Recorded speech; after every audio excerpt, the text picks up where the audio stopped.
साथियों नमस्कार, मैं रिजवान अंसारी हाजिर हूं आपके बीच महत्वपूर्ण चर्चा और परिचर्चा के साथ। साथियों, माननीय उच्च न्यायालय खंडपीठ लखनऊ के द्वारा पारित जजमेंट के उपरांत पूरे प्रदेश के अंदर एक उआफो का माहौल, एक उआफो की स्थिति बनी हुई है। पूरे प्रदेश से तमाम साथियों के फोन कॉल्स और मैसेजेस हमें प्राप्त हो रहे हैं। हम पूरे के पूरे मामले पे लगातार नजर बनाए हुए थे। हम हमारे वकीलों के संपर्क में लगातार बने हुए थे, लखनऊ से लेकर दिल्ली तक।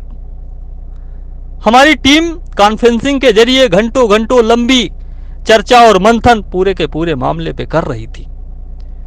पूरे के पूरे जजमेंट पे कई कई बार अध्ययन करने के बाद हमने और हमारे वकीलों ने यह पाया कि जजमेंट में कई प्रकार की खामियां और कई प्रकार की कमियां हैं। तमाम जगह पे कानूनों को, नियमों को दरकिनार करते हुए जजमेंट को पारित किया गया है। हमारी टीम ने, चूंकि भारतीय संविधान हमें यह अधिकार देता है कि यदि आप किसी न्यायालय के द्वारा पारित जजमेंट से पूर्णतया संतुष्ट नहीं है तो उसके उच्च सदन में, उच्च जो न्यायालय हैं, वहां पे आप अपील दायर कर सकते हैं। सिंगल बेंच में हम जीते थे, हमारा विपक्ष उसे संतुष्ट नहीं था, उन्होंने डबल बेंच में अपील दायर की, उनको वो अधिकार था। साथियों, हमारी टीम ने सर्वसम्मति से यह निर्णय लिया है कि भारतीय संविधान जो हमें संवैधानिक अधिकार देता है, उसी अधिकार के तहत हम भारतीय न्याय व्यवस्थापिका के सर्वोच्च न्याय मंदिर, माननीय सर्वोच्च न्यायालय में अपील दायर करने जा रहे हैं। साथियों, हमने जब पूरे के पूरे जजमेंट पे नजर दौड़ाई, पूरे के पूरे जजमेंट का जब अध्ययन किया तो तमाम चीजें मिली, पूरे प्रदेश को भी मिली होंगी। हम उन पे चर्चा नहीं करना चाह रहे हैं इस समय, लेकिन मैं जरूर चर्चा करूंगा ऑपरेटिंग पार्ट पे। ऑपरेटिंग पार्ट ये कहता है कि स्टेट की जो अपील है वो अलाउ है, मतलब हम लोग हारे हैं। साथियों, मैं चूंकि लीड कर रहा था सिंगल बेंच से लगा के डबल बेंच तक, अपनी टीम की तरफ से मैं स्वयं अपने कंधों पे, अपने सिर पे इस हार का जिम्मा लेता हूं। साथियों, हार का जिम्मा लेना एक बड़े जिगर का काम होता है। हार से दुबक कर बैठ जाना वो कायरता कहलाता है। हार से सीखकर आगे बढ़ना और जो गलतियां आपने की हैं उनको भविष्य में न दोहराना, अगर आप ऐसा कार्य करते हैं तो निश्चित ही परिणाम आपके अनुकूल, आपकी सोच के अनुरूप आपको प्राप्त होंगे। ऐसा ही हमने अहद और संकल्प लिया है। जो गलतियां, जो कमियां हमसे हुई या स्थितियों परिस्थितियों के अनुसार हुई, उन गलतियों को हम भविष्य में दोहराने नहीं जा रहे हैं। हम बात तो नहीं करना चाहते हैं जो बीत गया है, लेकिन जरूर मुझे याद आ रहा है जब एक किसी बेंच विशेष में सुनवाई चल रही थी, कुछ दिनों के लिए वो बेंच नहीं बैठ रही थी। उस समय एप्लीकेशन देके और कई तरह से हमारे ऊपर ये आरोप लगाया गया था कि हम भर्ती को लंबा खींचना चाह रहे। वास्तव में हम भर्ती को लंबा नहीं खींचना चाह रहे थे, हम आपके साथ भर्ती को चाह रहे थे। उस समय हमारी सोच कुछ और थी, लेकिन दबाव में, प्रभाव में हमें वो निर्णय लेना पड़ा था। जिन वकीलों ने, जिस वकीलों के पैनल ने आपको सिंगल बेंच में हमें विजयश्री दिलवाई थी, उन वकीलों को किन परिस्थितियों में हमें पवेलियन में बिठाना पड़ा था, यह आपसे छुपा नहीं है। बहरहाल, हम उन बातों पे नहीं जाना चाहते हैं, उसे मुद्दा नहीं बनाना चाहते हैं, उन पे चर्चा और परिचर्चा भी नहीं करना चाहते हैं। हम केवल इतना कहना चाहते हैं कि जो गलतियां, जो कमियां हमसे हुई, उन कमियों को हम भविष्य में दोहराने नहीं जा रहे हैं, कदापि नहीं जा रहे हैं। हम किसी भी प्रकार के दबाव में, किसी भी प्रकार के प्रभाव में, किसी भी स्थिति में नहीं आने जा रहे हैं। ऐसा संकल्प, ऐसा निश्चय, ऐसा नियम हमारी टीम ने अपने लिए, खुद के लिए बनाया है। कुछ कानून हमने अपने लिए निर्धारित किए हैं, कुछ सीमाएं हमने अपने लिए, कुछ रेखाएं हमने अपने लिए खींच दी हैं कि इनके बाहर अब हमें नहीं निकल के जाना है। साथियों, जब आप देखेंगे पूरे के पूरे मामले पे नजर डालेंगे। माननीय कोर्ट के जजमेंट में लिखा गया है कि 1972 का जो 19 का रूल 1 है, वो ये कहता है कि राज्यपाल को पावर है समय समय पे संशोधन करने का, और उसी हिसाब से उन्होंने 23वां 24वां 25वां संशोधन किया। माननीय कोर्ट यह लिखना भूल गई कि उसी का नियम 2 भी है, 19 का नियम 2 भी है, जो यह कहता है कि किया गया संशोधन उसी तिथि से लागू होगा। हमने माननीय न्यायालय में रिटर्न सबमिशन के रूप में, मुझे याद है 51 जजमेंट थे, उनका एक पूरा का पूरा बंडल जो 700 से ज्यादा पेज का था, वो दाखिल किया था, जिसका एप्लीकेशन नंबर भी हमारे पास में। उस पूरे के पूरे 700 पेज से एक भी पॉइंट, एक सिंगल वर्ड पूरे जजमेंट के अंदर नहीं लिखा गया। उन्होंने बीएड को जो संख्या थी वायलेट करने के लिए उनकी बातों को तो कंसीडर किया, लेकिन हमने जो तर्क दिए थे उन तर्कों को लिखा ही नहीं गया जजमेंट के अंदर। आर्टिकल 14, माननीय सर्वोच्च न्यायालय ही अब फैसला करेगा, माननीय सर्वोच्च न्यायालय ही अब इस पे न्याय करेगा कि सर्वोच्च न्यायालय ने 25 जुलाई 2017 को जब समाज इंक्वेस्ट किया था, उस समय 2 अवसर दिए थे। उन दोनों अवसरों में दोनों अवसर 2 अभ्यर्थियों के लिए समान होने चाहिए। यदि अवसर समान नहीं है तो ये एक प्रकार से आर्टिकल जो 14 है भारतीय संविधान का जो मौलिक अधिकार है उसका उल्लंघन है, उसका हनन है। और किसी भी नियमावली, किसी भी कानून और किसी भी सरकार, किसी भी कोर्ट, सबसे ऊपर होता है संविधान और संविधान के आर्टिकल। साथियों, हम आपको आश्वस्त करते चलें कि अंततः विजय श्री हमारी ही होगी, अंततः विजय श्री को हम ही वर्ण करेंगे। आपके लिए या एक नौकरी का सवाल, आपके लिए एक अदद भविष्य का सवाल, आपके लिए एक अदद जीविका का सवाल है। आपकी मनोदशा, आपकी स्थिति को भी हम भली भांति समझते हैं, परखते हैं, जानते हैं अच्छी तरीके से। हम महसूस कर सकते हैं आपके दर्द को। जीवन के इस पड़ाव में जहां पर आप हैं, वहां पर इस प्रकार का मोड़ आना अपने आप में ही चिंता का विषय होता है। लेकिन आपको यह विचार करना होगा कि आपके लिए एक अदद नौकरी का सवाल है। हमारे लिए 2 रीजन है। एक अदद नौकरी के साथ साथ हमारी टीम के जो मान सम्मान और जो आत्म सम्मान था, जो हमारा आत्म गौरव था, कहीं ना कहीं उसको चोट लगी है और आत्म सम्मान हमारा गिरा है। वो उस आत्म सम्मान को पुनः जीवित करने के लिए हमें प्रत्येक दशा में, किसी भी सूरत में माननीय सर्वोच्च न्यायालय से विजय श्री प्राप्त करनी ही करनी होगी। साथियों, हम माननीय सर्वोच्च न्यायालय में दाखिल हो रहे हैं। हमारा कार्य अंडर प्रोसेस है। आप यकीन कर सकते हैं कि सर्वोच्च न्यायालय की सबसे बेहतर टीम, उत्तर प्रदेश का कोई भी सर्विस मैटर उस टेबल से गुजरे हुए बिना माननीय सर्वोच्च न्यायालय में दाखिल नहीं होता है। वो पैनल आपकी ड्राफ्टिंग का कार्य कर रहा है और पूरी रात जग के कार्य किया गया है। साथियों, हम बेहतर से बेहतर देने का प्रयास अवश्य करेंगे, लेकिन इस बार के नियम कुछ अलग हैं। इस प्रकार इस बार हम किन वकीलों को लाएंगे, हम किस प्रकार से बहस करेंगे, हमें क्या बोलना है और किस प्रकार से लड़ाई को लड़ना है, वो हम निर्धारित करेंगे।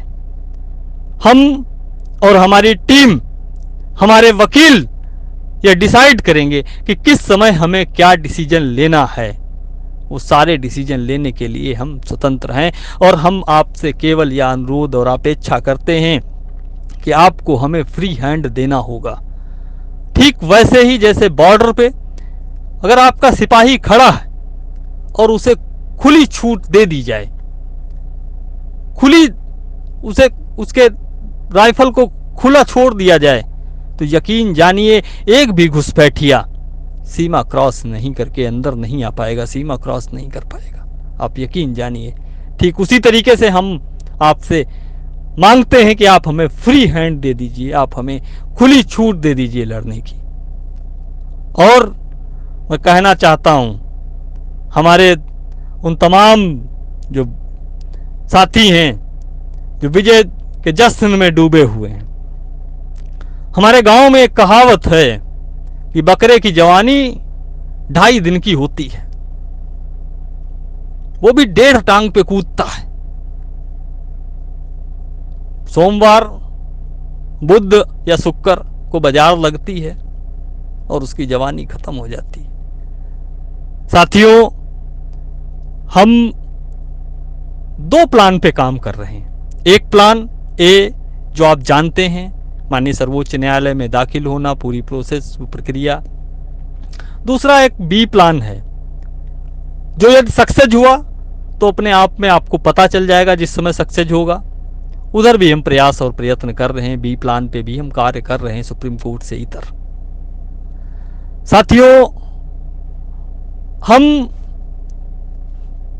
पूरे के पूरे मामले पे आपकी जो मनोदशा है उसको भी समझते हैं, क्योंकि इलेक्ट्रॉनिक मीडिया, सोशल मीडिया पे लगातार आ रहा है 1 सप्ताह, 10 दिन, 5 दिन, 7 दिन, ये प्रक्रिया वो प्रक्रिया करने की बातें आ रही हैं, भर्ती करने की बातें आ रही हैं। साथियों, कुछ ना कुछ कमियां रह गई हैं, विपक्ष को भी पता है, और उनको छुपाने के लिए जल्दबाजी में कोई ना कोई गलती अवश्य करेंगे, क्योंकि चोर जब चोरी करता है और जल्दी जल्दी में भागता है तो कोई ना कोई गलती कर जाता है। हम भी कुछ इंतजार में हैं, आप कुछ एक्शन लीजिए, आप कुछ भी करिए, कहीं ना कहीं हमारे लिए अर्जेंसी साबित होगा। अर्जेंसी साबित करने में हमारा विपक्ष ही हमारी सहायता करेगा, या आप इतना ध्यान कर लीजिए। साथियों, हम आप सभी से यह अनुरोध अपील करते हैं, क्योंकि इस समय कोविड-19 चल रहा है, पूरी देश और दुनिया में महामारी चल रही है। फिजिकल डिस्टेंसिंग का पालन करते हुए आप अपने परिवार में, अपने घर में सुरक्षित रहिए। सोशल डिस्टेंसिंग मत करिए, फिजिकल डिस्टेंसिंग रखिए। अपने परिवार के बच्चों को अपना कीमती समय दीजिए। और मैं पुनः आपसे आज कहने की स्थिति में हूं कि स्वस्थ रहिए, मस्त रहिए, व्यस्त रहिए। क्यों? क्योंकि एक टीम है जिसने आपकी इस लड़ाई को लड़ने का बीड़ा उठाया है। लेकिन इस बार के नियम कुछ अलग हैं, क्योंकि डबल बेंच में कुछ ऐसा हुआ था कि हमें दबाव में, मजबूरी में आना पड़ा था। वो हमारी मजबूरी, अगर हम वही करेंगे तो हमें फिर से दबाव में आना पड़ेगा। इसलिए टीम ने, हमारे अधिवक्ताओं ने सब विचार विमर्श करके यह निर्णय लिया है कि हम हमारे पेटिशनर्स की ही बात वहां पे रखेंगे और उनके प्रति ही हम जवाबदेह होंगे। जो हमारे याची होंगे, हम उनके प्रति ही उत्तरदायी होंगे, और जो भी सूचनाएं होंगी हम समय समय पर हम हमारे याचियों को, याची ग्रुप में उन सूचनाओं को उचित तरीके से प्रेषित करने का कार्य करेंगे। अन्य किसी के प्रति हम उत्तरदायी नहीं होंगे, हम जवाबदेह नहीं होंगे। जो भी डिसीजन, जो भी निर्णय होगा वह सर्वसम्मति से हमारे याचियों और हमारा होगा। हम किस समय क्या करेंगे, हम किस वकील को लेके आएंगे, किस वकील को उतारेंगे, आप यकीन जानिए कि हिंदुस्तान के बड़े से बड़े वकील को हम माननीय सर्वोच्च न्यायालय में उस कोर्ट के अनुरूप लाएंगे, चेहरे के अनुरूप नहीं। उस कोर्ट में किस वकील को, किस कोर्ट में महारत हासिल है, उस हिसाब से हम वकील को एंगेज करेंगे जिस कोर्ट में हमारा मुकदमा लगेगा। और जिस भी वकील पे हम उंगली रख देंगे, क्योंकि हमारी टीम, सुप्रीम कोर्ट की टीम इतनी सशक्त है कि जिस भी वकील पे हम उंगली रख देंगे वो वकील हमसे एंगेज होगा। इतना हम आपको विश्वास दिलाते हैं। साथियों, हम समय समय पे आपके बीच उपस्थित होंगे, समय समय पे हम आपके बीच आने का प्रयास और प्रयत्न भी करते रहेंगे। हम तमाम उन साथियों को पुनः यह बता देना चाहते हैं कि आप बिल्कुल भी हैरान और परेशान ना हो, बिल्कुल भी निराश ना हो। आप ऐसे समझ सकते हैं कि 3 मैच का एक गेम हो रहा था। एक मैच हमने जीता, एक मैच विपक्षी टीम ने जीता, फाइनल मैच सुप्रीम कोर्ट में होना है।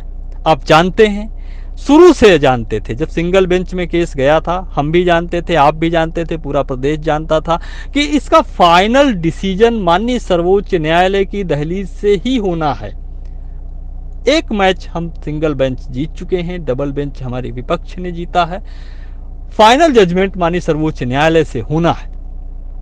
और सिंगल बेंच में बैटिंग हमने की थी, हमारे अधिवक्ताओं ने की थी, हम जीते थे। डबल बेंच में बैटिंग विपक्ष के अधिवक्ताओं ने की, वो जीते हैं। मानी सर्वोच्च न्यायालय में बैटिंग एक बार पुनः हमारे अधिवक्ता करेंगे, मतलब हमारे अधिवक्ताओं को बोलने का मौका मिलेगा। परिणाम आप समझ सकते हैं, आप जान सकते हैं। साथियों, हम हमारे संकल्प को जिंदा रखने के लिए, हम हमारे अस्तित्व को जीवित रखने के लिए, आपके भविष्य को सुरक्षित रखने के लिए अपने जिस्म के एक एक कतरे को लगाने को तैयार हैं। हम हर वह कार्य करने को तैयार हैं जो इस केस को जीतने में, आपको सहायक अध्यापक बनाने में जरूरी होगा। हम वह प्रत्येक कार्य करने को तैयार हैं। इसलिए भी हम आपसे कह सकते हैं कि आप निश्चिंत रहें, क्योंकि हम अपना बेस्ट से बेस्ट जितना हम कर सकते थे उससे भी एक कदम आगे जाकर बेस्ट से बेस्ट करने का प्रयास और प्रयत्न करने जा रहे हैं। हम तमाम साथियों को यह भी अवगत करा दें, हम सार्वजनिक रूप से आर्थिक सहयोग नहीं प्राप्त कर रहे हैं। हम हमारे याचियों के सहयोग के दम पर ही माननीय सर्वोच्च न्यायालय में जा रहे हैं। शीघ्र ही आपको एक पोस्ट के माध्यम से यह अवगत करा दिया जाएगा याची प्रोसेस क्या है। जो साथी स्वेच्छा से हमारे साथ जुड़कर कंधे से कंधे मिलाकर माननीय सर्वोच्च न्यायालय में रहना चाहते हैं वह हमारे साथ आ सकते हैं। जिन साथियों को यह लगता है कि हमारा कार्य सही नहीं है, जिन साथियों को यह लगता है कि वो हमसे बेहतर कर सकते हैं, तो उन साथियों का भी हम स्वागत करते हैं। वह अपने स्तर से प्रयास कर सकते हैं, क्योंकि प्रयास सभी के कहीं ना कहीं हमारे विजय श्री में सहायक होने ही चाहिए। और प्रदेश में तमाम ऐसे साथी हैं, तमाम ऐसे लोग हैं जो अपने अपने स्तर से प्रयास भी कर रहे हैं। हम उनसे भी एक निवेदन, हाथ जोड़कर निवेदन करना चाहते हैं, क्योंकि ये प्रदेश के आम शिक्षा मित्र के जीवन से जुड़ा हुआ मामला है।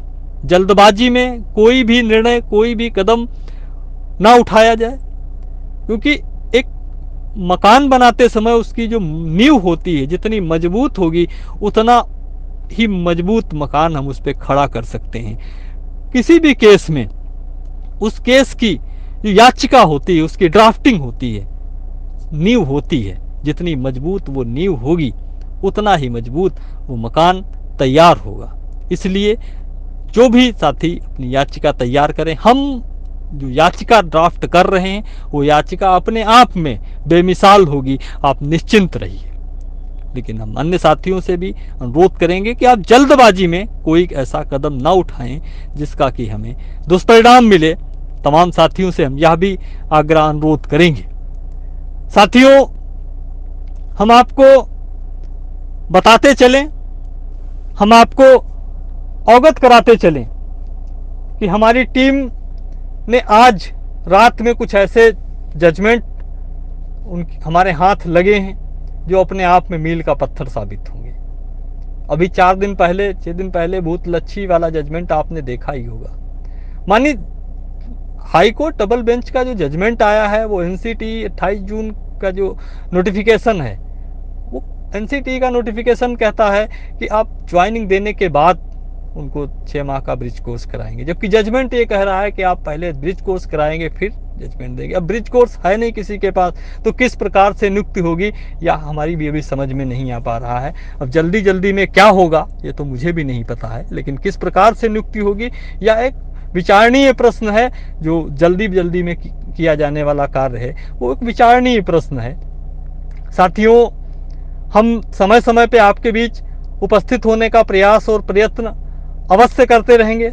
हम जो भी ज़रूरी चीज़ें होंगी, जो भी बातें होंगी, हम वह बताने का भी प्रयास करेंगे, लेकिन एक सीमा में रहते हुए, एक सीमा तक ही हम आपके बीच अपनी बातों को रख सकते हैं। एक सीमा के ऊपर हम इस बार आपसे कोई भी ऐसी चीज़ें शेयर नहीं करना चाहते हैं। और प्रदेश के वो तमाम साथी जो फ़ोन कॉल्स कर रहे हैं उनके लिए भी हम कहना चाहते हैं कि आपसे कई लोगों से हमारी बात हो भी जा रही है, कई लोगों से हम व्यस्तता के कारण नहीं बात कर पा रहे हैं, क्योंकि फ़ोन हमारे जो विधिक पैनल है उनसे बात करना, आपकी अपेक्षा उनको समय देना हम ज़्यादा महत्वपूर्ण समझते हैं। हम इसलिए हम आपसे माफ़ी चाहते हैं कि हम आपसे बात नहीं कर पा रहे हैं, लेकिन आपको भी यह समझना चाहिए, आपको भी यह सोचना चाहिए कि आप कम से कम कोशिश करिए कि इस समय कम से कम जब तक ड्राफ्टिंग का काम चल रहा है तब तक कम से कम आप हमसे फ़ोन पे समय लेने का प्रयास करें, क्योंकि जो समय आप फ़ोन पे ले रहे हैं वो समय कहीं ना कहीं हम ड्राफ्टिंग से निकाल के आपको दे रहे हैं। हम जल्द ही आपके बीच उपस्थित होने का प्रयास और प्रयत्न करते रहेंगे। तब तक के लिए आप सभी का बहुत बहुत धन्यवाद, आप सभी का बहुत बहुत आभार। आपके संघर्ष का साथी रिजवान अंसारी। जय हिंद।